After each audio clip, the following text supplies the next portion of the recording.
Assalamualaikum warahmatullahi wabarakatuh. Selamat siang, Shalom, Om Swastiastu, salam kebajikan untuk kita semua. Terima kasih. Saya Dr. Iwayan Adi Chandrawinata, mahasiswa Magister Manajemen Universitas Sangga-Buana YPKP Bandung. Pada hari ini saya akan memaparkan satu studi kasus tentang analisis fraud, konflik kepentingan, dan budaya organisasi pada PT Medika Nusantara.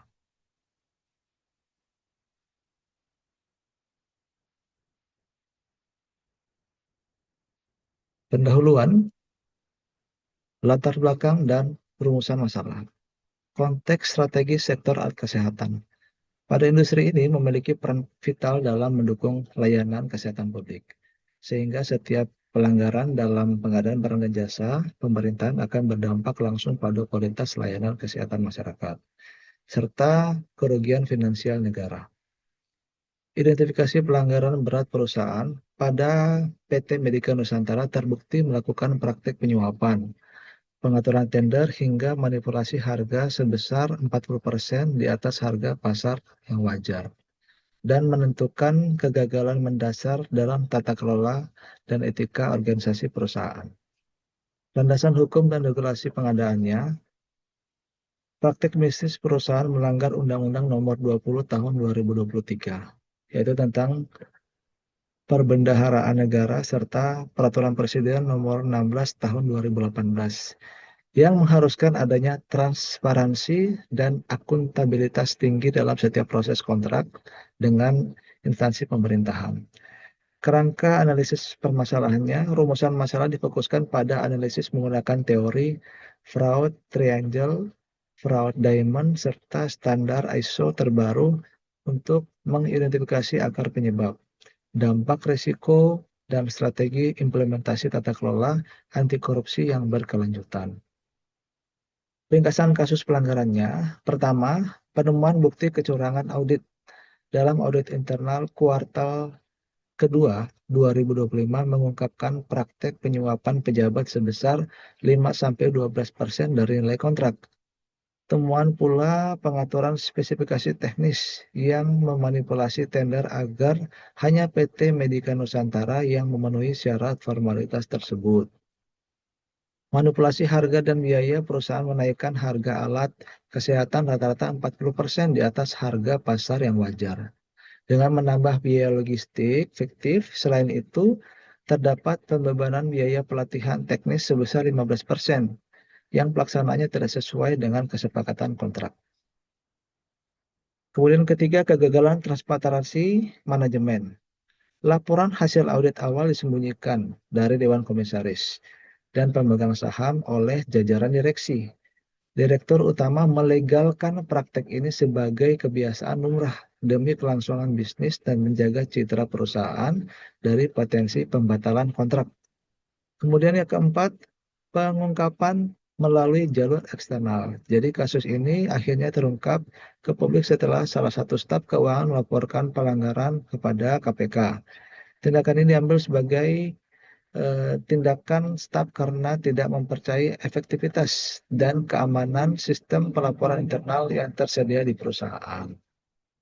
Dalam identifikasi permasalahan hukum dan etika, yang pertama itu terdapat pelanggaran hukum positif terkait tindak pidana korupsi, yaitu PT Medika Nusantara terindikasi melanggar Undang-Undang Nomor 12, Undang-Undang Tipikor, yaitu melakukan pemberian komisi haram sebesar 5-12% kepada pejabat pengadaan rumah sakit, kemudian memanipulasi pengadaan dan pelaporan keuangan. Ini juga termasuk dengan pelanggaran Undang-Undang Pemendaharaan Negara dan Perpres pengadaan barang dan atau jasa melalui pengaturan spesifikasi teknis yang didiskriminatif serta melakukan penggelembungan atau markup harga alat kesehatan. Kemudian yang ketiga, pelanggaran prinsip etika bisnis yang mendasar. Pertama, menyembunyikan temuan audit awal dan pemalsuan biaya pelatihan teknis yang mencederai keadilan persaingan usaha serta mengabaikan tanggung jawab sosial terhadap akses kesehatan masyarakat yang terjangkau. Kedua, kegagalan sistemik dan konflik kepentingan, di mana manajemen secara sadar melegalkan praktek suap sebagai kebiasaan lama. Analisis teori dan resiko bisnis. Sesuai dengan kerangka teori fraud dan tata kelola, yang pertama itu dilakukan analisis fraud triangle, di mana dalam analisis ini mengidentifikasi adanya tekanan untuk mengejar target laba, peluang akibat lemahnya pengawasan internal dari pemegang saham, dan manajemen yang menganggap praktek suap itu sebagai kebiasaan yang lumrah. Menurut perspektif Fraud Diamond, menyoroti kemampuan pimpinan dalam memanipulasi spesifikasi teknis alat kesehatan dan menyembunyikan bukti audit sehingga memungkinkan kecurangan berjalan berkelanjutan secara bertahun-tahun.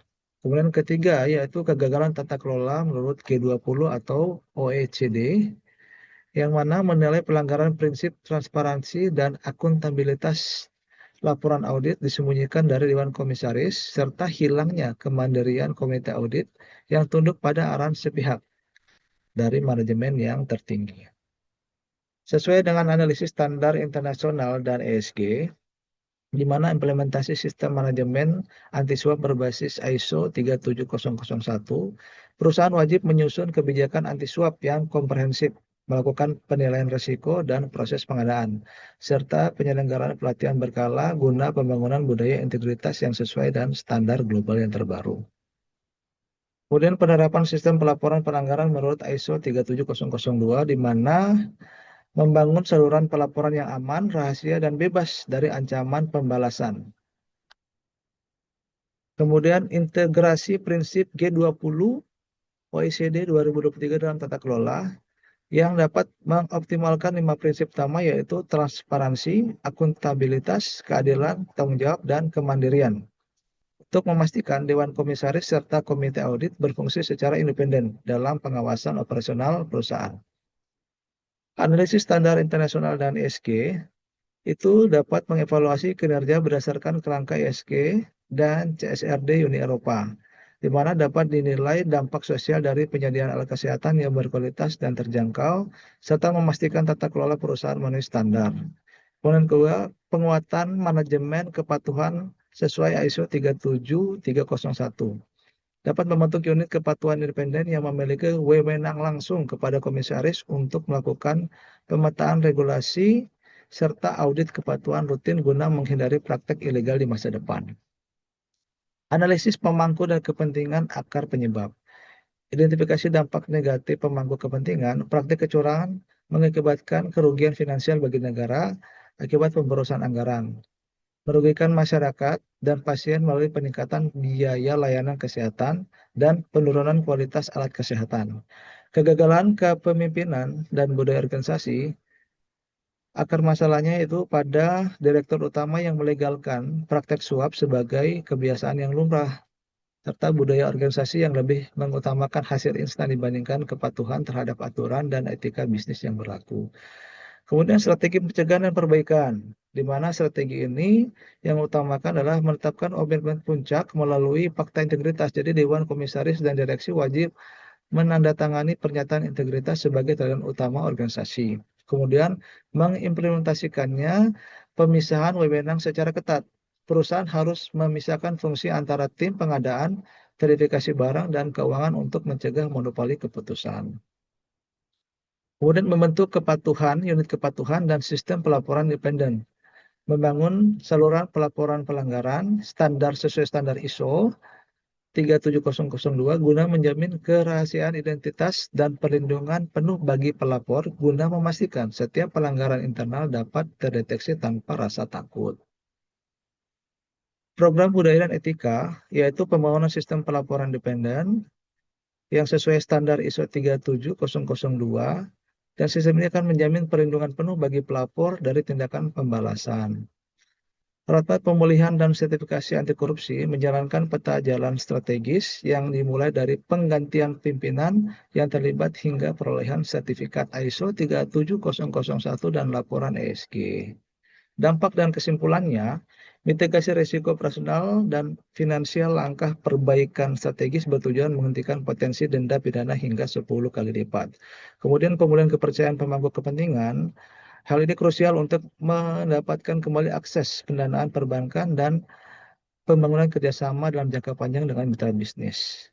Kemudian transformasi budaya dan tata kelola, perbaikan menekankan bahwa perusahaan harus menyentuh aspek kepemimpinan dan pola pikir organisasi yang menyeluruh. Kemudian peningkatan kualitas pelayanan publik dengan perbaikan sistem pengadaan dan standarisasi harga, memastikan masyarakat mendapatkan akses alat kesehatan yang aman dan terjangkau. Secara makro, efisiensi anggaran negara dapat tercapai yang akibatnya dapat meningkatkan kualitas layanan kesehatan nasional secara berkelanjutan.